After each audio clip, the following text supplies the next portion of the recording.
इमरान खान ने कहा कि नाअहल हुक्मरान आर्मी एक्ट बदलने के ख्वाहिशमंद है। इसका मकसद 30 साल की चोरी को बचाना है। मुल्क तबाह करने वाले शरीफ खानदान मुल्क कैसे ठीक कर सकता है।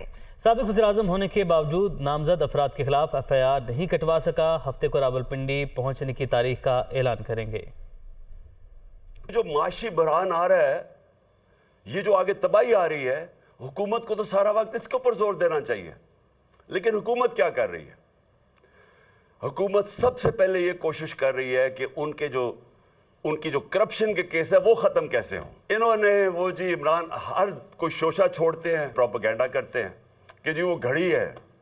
वो घड़ी के ऊपर तो मैं ये कह दूं कि मैं इनको अमेरिका में भी अब केस कर रहा हूं, बरतानिया में भी कर रहा हूं, दुबई में भी कर रहा हूं, और मैं वो इसलिए कर रहा हूं कि वहां तेजी से केसेस होंगे और इंशाल्लाह ये मैं इनको एक्सपोज करूंगा कि ये फिर बलून छोड़ते हैं कि जी देखें उसके तोशा खाना हो गया और फॉरेन फंडिंग हो गई और मीडिया इनके साथ मिलकर उसको उठाता है कि मुल्क उधर पहुंच जाएगा जिधर हम डिफॉल्ट की तरफ निकल जाएंगे। और उसके बाद मैंने एक और चीज कही थी कि जो नेशनल सिक्योरिटी है, मुल्क की सलामती है, वो दांव पे लगेगी। मुझे खौफ ये है कि इन्होंने मुल्क से भाग जाना है।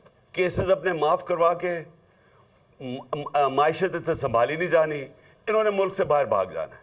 और इसलिए जो सारे काम कर रहे हैं अपने केसेस खत्म करवाने के लिए जो कर रहे हैं, ऑपोजिशन को दीवार से लगा के हमारे ऊपर केसेस, ये जो कातिलाना हमला मेरे ऊपर किया है इनकी जिम्मेदारी है। और ये जो अब कानून बदल रहे हैं, आर्मी एक्ट बदल रहे हैं, सिर्फ इनका एक मकसद है कि किसी तरह हम आर्मी चीफ भी वो ले आएं जो हमारे एजेंडा पे खड़ा हो जाए, जो हमें तहफ़्फ़ुज़ दे। इनको 40 साल से जानता हूं, इन्होंने आज तक मुल्क के लिए कोई फैसला नहीं किया।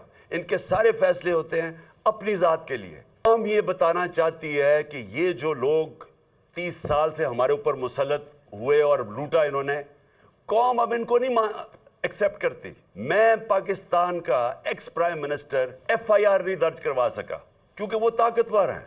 मैं इंशाल्लाह जो प्लान कर रहा हूं और मैं सैटरडे को अनाउंस करूंगा कि किस दिन मैंने पिंडी पहुंचना है।